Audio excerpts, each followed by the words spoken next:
Good morning. I wanted to reflect a little bit on my meditation this morning and how it relates to the program that is happening at the end of August, the 200-hour accelerated Ayurvedic yoga teacher training.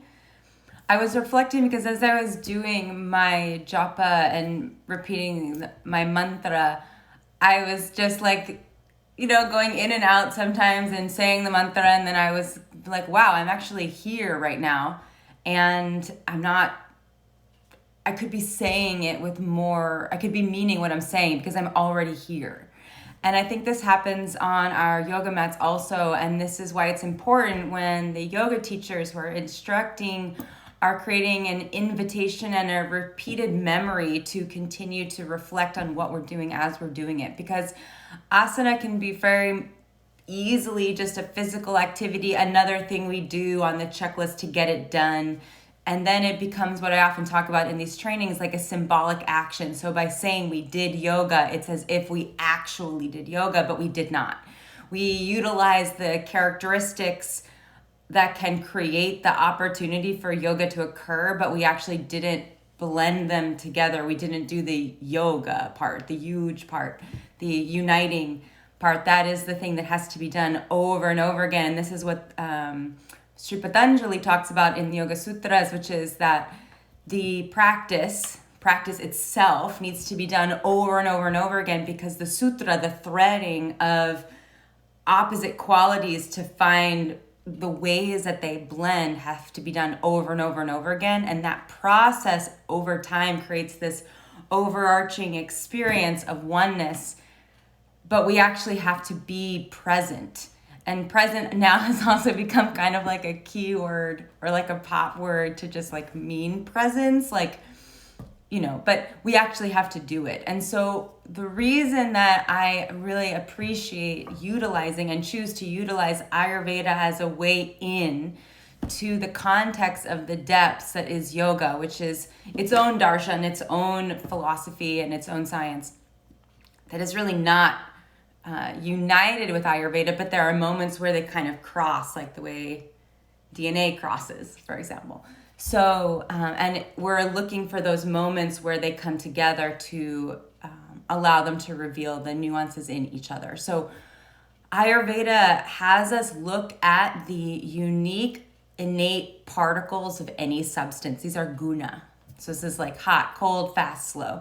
And the reason I really appreciate these is because it gives us language to look at things that are very hard to describe in a way that's not philosophical, that's tangible, that is experienceable by every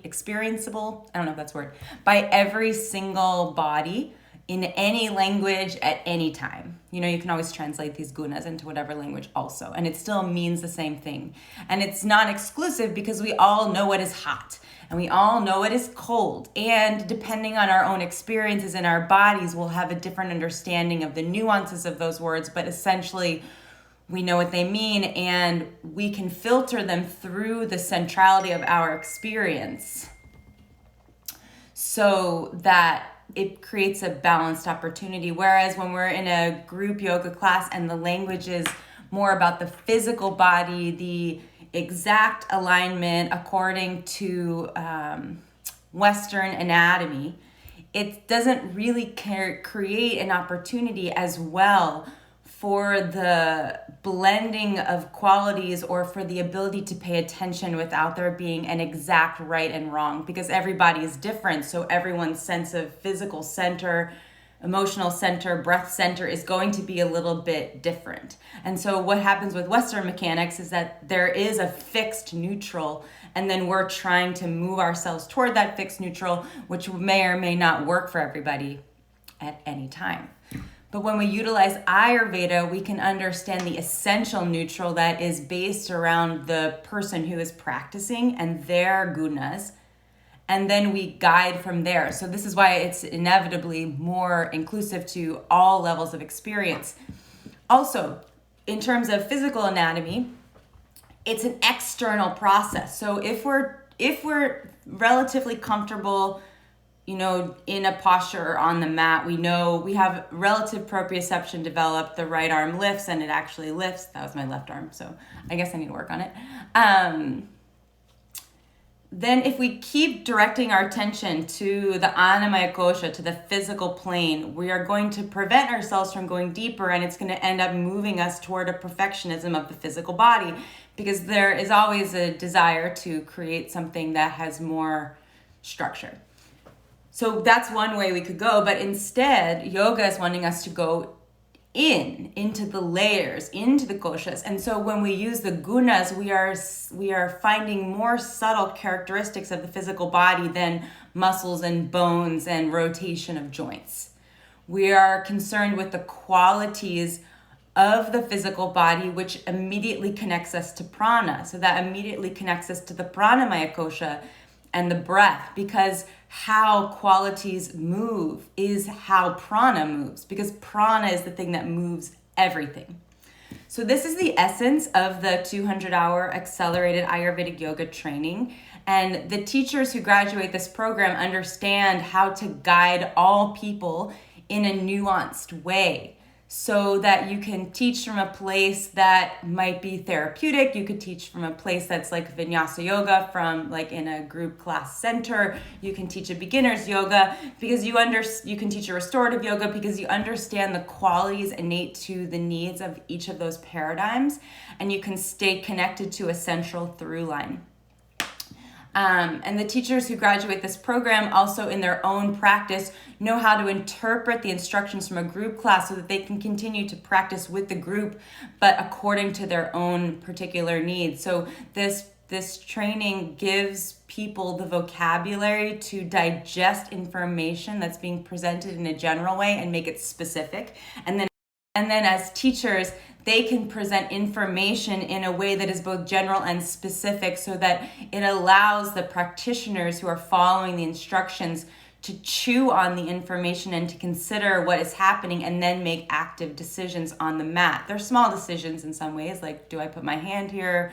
Do I put my forearm here? And if I take this variation, what is the effect? And this is also where we're engaging with Ayurveda, which is much concerned with cause and effect. So we're not just doing things for the sake of doing them, but we're kind of like scientists exploring, if I do this, this happens. Is this part of my intention? Is this what I want to be happening? Oh no, then I'll try something else. And then again, we're not practicing symbolically. If I achieve this posture, I achieve this state. And again, connecting to what I was talking about at the very beginning, then we're in this clear state of presence, because we're always assessing what we're doing, not that if it's correct or the best, but if it's continuously in line with our original intention. This is the sutra. So now we're linking our choices and our actions with a higher goal, which creates this unification process that is yoga. So this is the basic platform of the program. Of course, it's 200 hours, so it's going to be a lot more, but we're going to blow out all of these concepts, both physically through practice teaching, and then also through lecture from me. And primary source material is always our guidepost, and there's a beautiful manual, very big manual. So I'll keep sharing about this as we go forward, but I wanted to give some more information for those of you who are muddling over the potential of joining. You can always send me a direct message if you have more questions, and I look forward to seeing you soon. Bye.